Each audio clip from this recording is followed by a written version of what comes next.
Kasus human trafficking atau perdagangan orang di Indonesia hingga kini terus terjadi. Akhir Februari 2021 lalu, sebanyak 286 korban eksploitasi, 91 diantaranya anak-anak, diamankan polisi dari 15 muncikari. Para korban ini dijual dengan tarif 300 hingga 500 ribu rupiah melalui media sosial. Halo, aku Aldis Nabila Ningtyas dengan NIM 070411 8202 5032 dari jurusan Ilmu Hubungan Internasional. Apa itu human trafficking? Human trafficking merupakan bentuk perbudakan modern dan merupakan kejahatan kemanusiaan yang sangat keji serta melanggar hak asasi manusia yang dimana sudah meluas dalam bentuk jejaring kejahatan.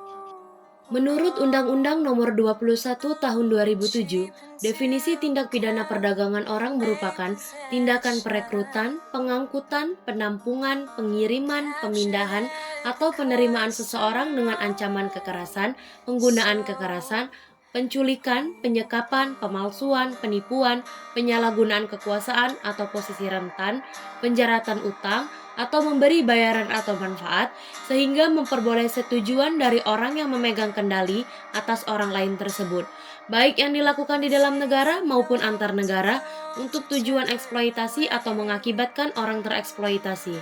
Jenis-jenis eksploitasi yang pertama, eksploitasi tenaga kerja, yang kedua eksploitasi seksual, yang ketiga pengambilan organ tubuh, dan yang keempat penjualan anak atau adopsi ilegal.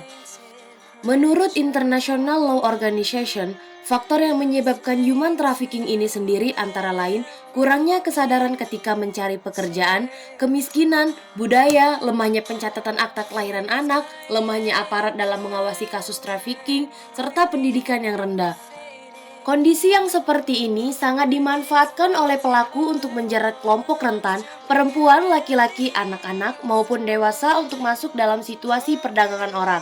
Dengan iming-iming tawaran kerja dengan gaji yang besar, serta janji akan proses keberangkatan kerja yang mudah, murah, dan juga cepat.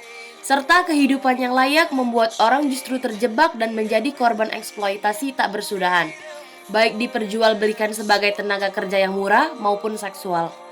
Cara mengatasi kasus ini yang pertama, memberi pengetahuan, yang dimana sangat dibutuhkan adanya penyuluhan atau sosialisasi masalah kepada masyarakat. Dengan adanya sosialisasi, masyarakat akan mengetahui bahayanya masalah ini dan bagaimana solusinya. Yang kedua, memberitahu orang lain. Ketika kita telah mengetahui masalah ini dan bagaimana solusinya, tetapi tidak memberitahu orang lain, permasalahan ini tidak akan selesai karena orang tidak akan menyadari atau mengetahui tentang apa yang terjadi di sekeliling kita.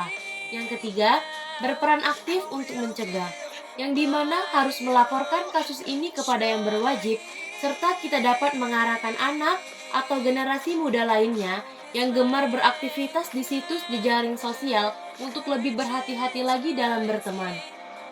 Kita sebagai penerus bangsa ini harusnya sadar bahwa permasalahan human trafficking ini sudah menjadi hal yang bukan biasa lagi untuk disepelekan.